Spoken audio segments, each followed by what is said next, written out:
좋으신 우리 주님의 평강과 은총이 여러분 모두와 함께 하시기를 주님의 이름으로 축복합니다.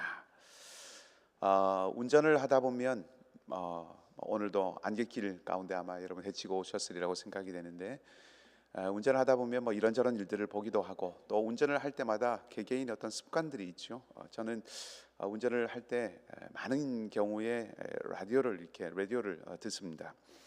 라디오를 듣다 보면 광고가 나올 때가 종종 있어요. 어떤 광고들은 보험회사 광고 같은 경우는 이렇게 합니다. 지금 보험을 바꾸고 보험료를 25%, 30% 절약하십시오. 당신이 필요한 모든 것을 더 저렴하게 한 3분이면 5분이면 견적이 가능합니다. 이런 식의 광고들이 나올 때가 있습니다. 이런 광고를 듣다 보면 이 당장이라도 세상의 모든 운전자가 보험료를 이렇게 돌려받을 수도 있고, 그리고 보험료 비싼 것에서부터 해방될 수도 있겠구나. 그리고 이만큼 많이 보장을 해주니 이거 참 이전에 알지 못했던 좋은 어떤 상품이구나, 이런 생각들을 갖게 만듭니다. 최대 몇 %까지 절약할 수 있고 3분 안에 모든 것들이 다 해결된다, 이런 문구가 그런 생각을 하게 하죠. 최대, 모든 것, 이런 표현이 이 광고를 듣는 사람들의 마음을 사로잡고 또 귀를 사로잡고 그렇게 합니다.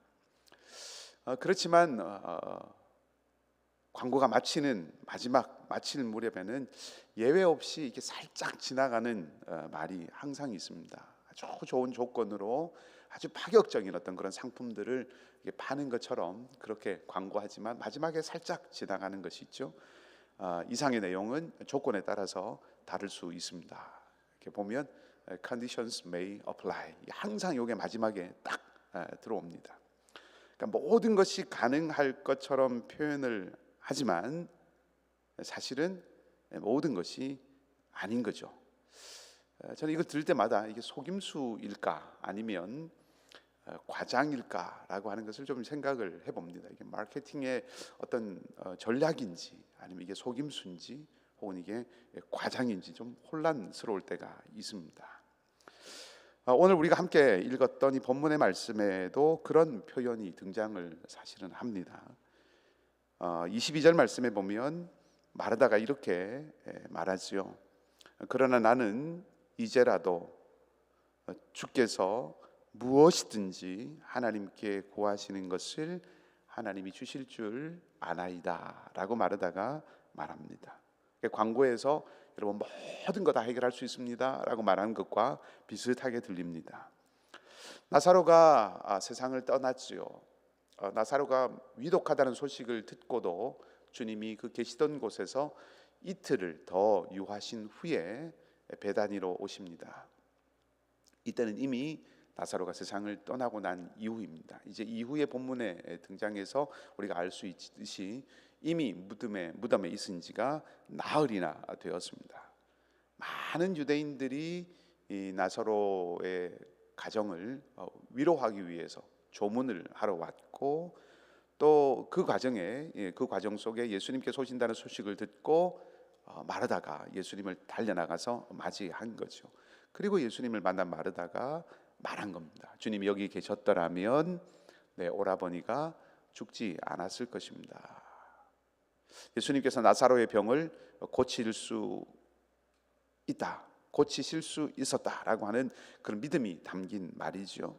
그리고 이어지는 말이 이제 22절입니다.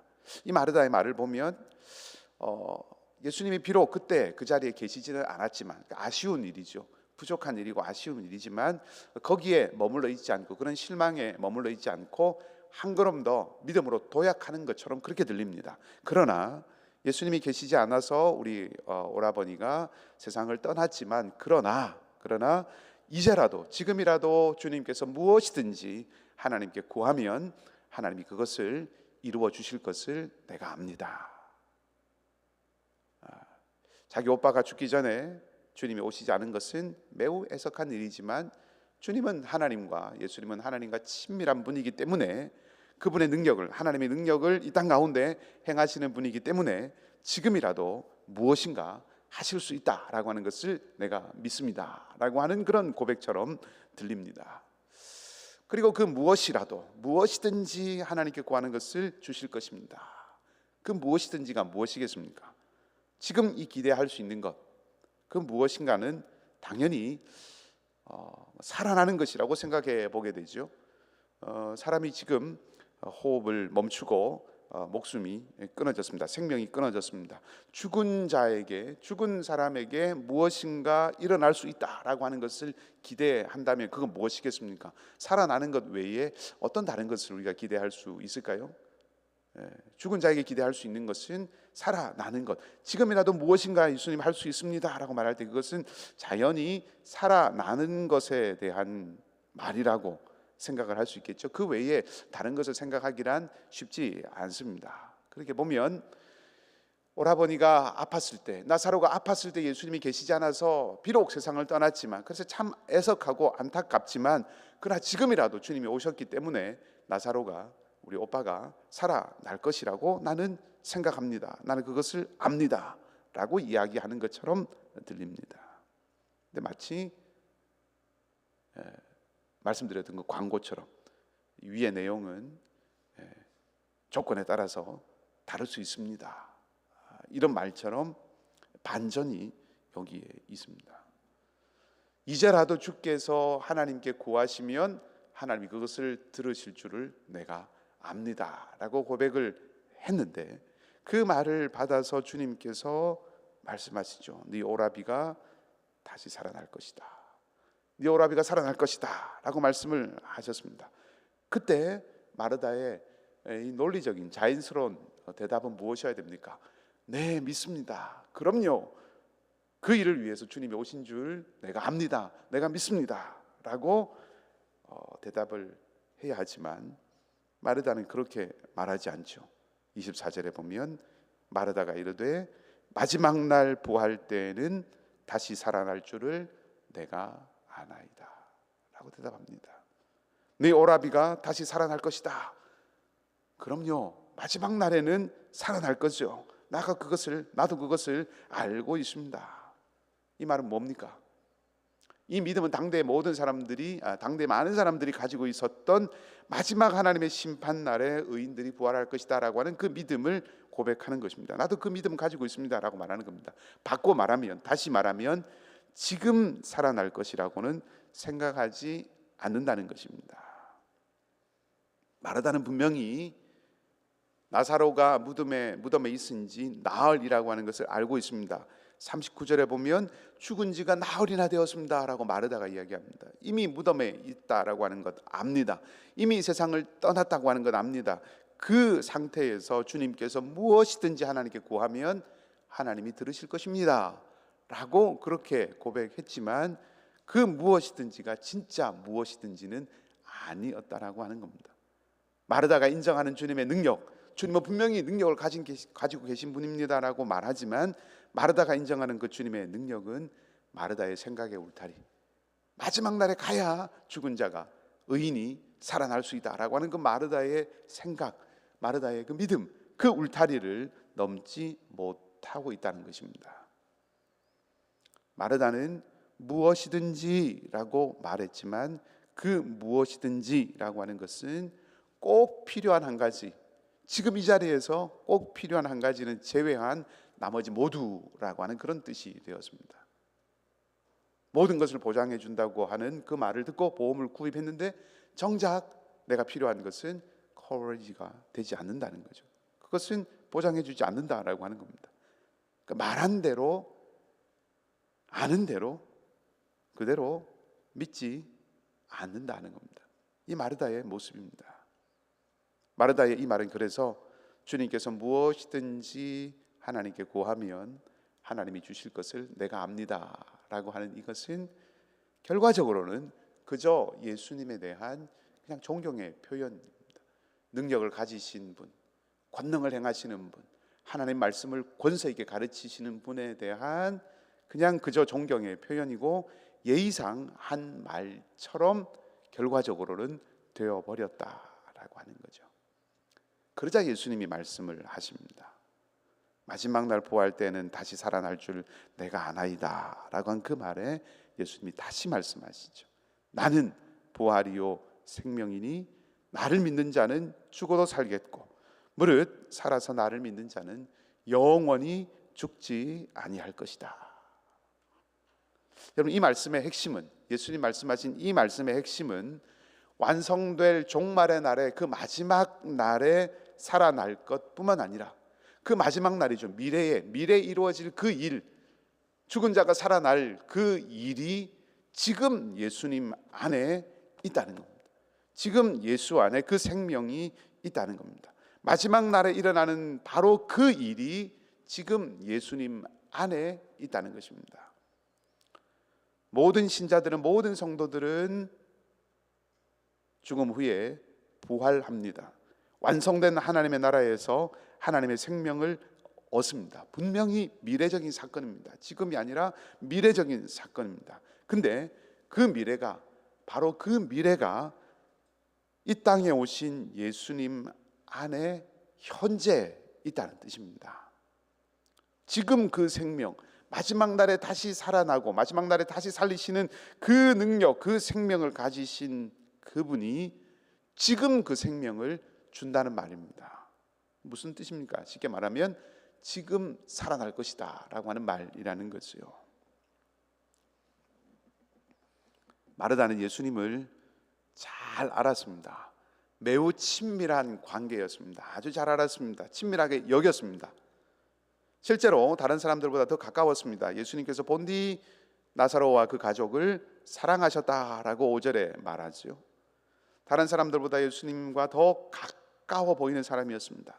하지만 이 마르다의 예수님에 대한 지식은 처음에는 온전한 믿음에까지 이르지 못한 지식이었습니다. 아는 것과 믿는 것이 달랐다는 거죠. 지식과 이 믿음의 관계를 두고, 그래서 바울이 무엇라고 권면했습니까? 아는 것과 믿는 것에 하나가 되어야 된다라고 그렇게 권면했습니다. 예수를 아는 것과 예수를 믿는 것은 다를 수 있습니다. 우리 알면 믿는 것과 같다, 아는 것이 믿는 것이라고 우리가 생각하지만, 아는 만큼 물론 믿을 수 있습니다. 아는 만큼 믿을 수도 있지만 아는 정도가 믿음의 정도와 다를 수도 있다는 것입니다. 오늘 마르다도 무엇이든지 하실 수 있다고 말했지만 실제로 그 무엇이든지에 해당되는 그것을 하시려고 하자 마르다가 그것을 믿지는 못했습니다. 자, 그러면 어떻게 이 암과 믿음이 하나가 될 수 있을까요? 어떻게 아는 것과 믿는 것에 하나가 될 수가 있을까요? 예수님 말씀이 이어지죠. 영원히 죽지 아니하리라 라고 말씀하신 후에 예수님 말씀이 이어집니다. 이것을 네가 믿느냐? 마르다를 향한 도전입니다. 지금 살아날 것을 믿느냐라고 하는 마르다를 향한 도전입니다. 마르다가 대답하죠. 주여 그러하오이다. 주는 그리스도시요 세상에 오시는 하나님의 아들이신 줄 내가 믿나이다. 물론 나중에 또 뒤에 가면 마르다는 다시 흔들립니다. 그렇지만 요한복음에서 마르다의 이 고백, 주는 그리스도시요 세상에 오신 하나님의 아들이신 줄 내가 믿나이다라고 하는 이 고백은 요한복음 안에서 지금까지 고백 가운데 가장 뛰어난 신앙의 고백이라고 할 수 있습니다. 베드로가 예수님에 대한 고백을 하는 것과 거의 같은 고백이지요. 마르다가 어떻게 이런 엄청난 신앙 고백을 할 수 있었을까요? 이것을 네가 믿느냐라고 예수님께서 다그치시니까, 내가 부활이고 생명이다, 네가 믿느냐라고 이렇게 다그치시는 예수님의 어떤 위세에 눌려서 얼떨결에 고백한 것일까요? 그렇지는 않을 것입니다. 말이라고 하는 것은 말이기도 하지만 삶을 담아내죠.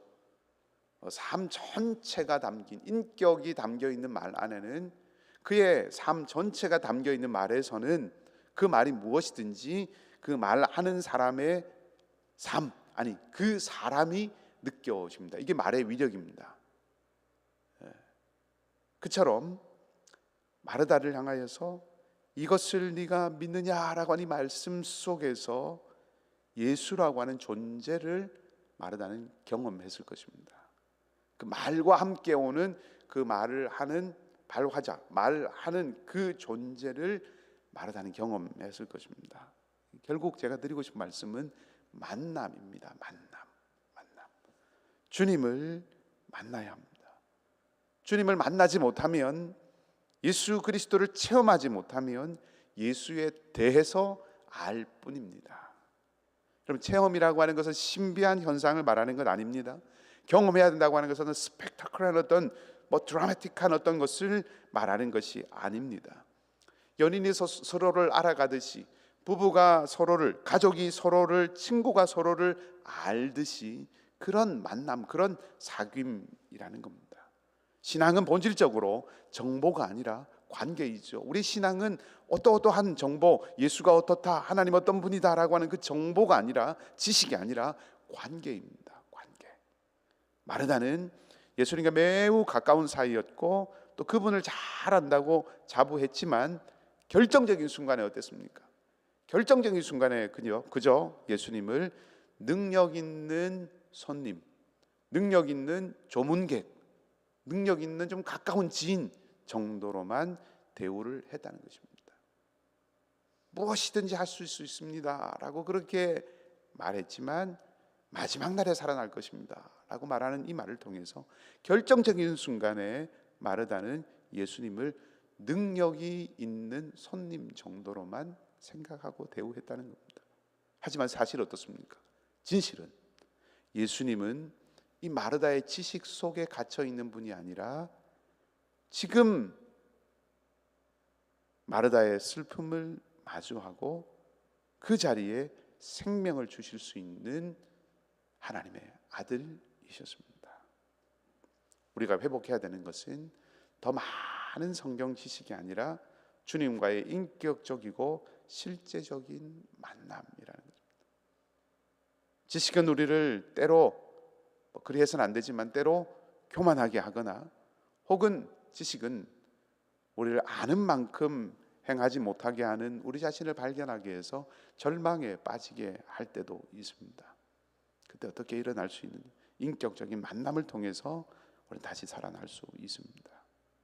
오늘 마르다의 모습을 통해서 그렇게 한번 질문하고 싶습니다. 우리는 예수님에 대해서 알고 있습니까? 아니면 예수님과 사귐을 갖고 있습니까? 마르다처럼 무엇이든지 하실 줄 내가 압니다, 멋진 정답을 말하면서도 정작 내 삶의 자리에서는 이제 나중에 마르다가 또 이야기하듯이 이미 나흘이나 되었습니다, 혹은 마지막 날에 살아날 줄은 내가 알고 있습니다, 이렇게 주님을 제안하고 있지는 않는가 하는 생각을 해봅니다. 주님이 우리에게도 물으십니다. 이것을 네가 믿느냐? 이 질문은 우리의 믿음 없음을 다그치는 말씀이 아니라 우리와 함께 하고 싶으신 주님의 초대입니다. 우리의 오늘의 삶이 부활이요 생명인 그 주님, 돌문을 옮겨 놓으라 말씀하시는 그 주님, 굴러갈 무덤 앞에 서실 그 주님을 만나는, 또 그 주님과 함께 동행하는 하루가 되기를 소망합니다. 그 만남의 능력을 온전히 누리고 살아갈 때에야 아는 것이 믿는 것과 하나가 되고, 그때 참된 믿음의 삶을 살아갑니다.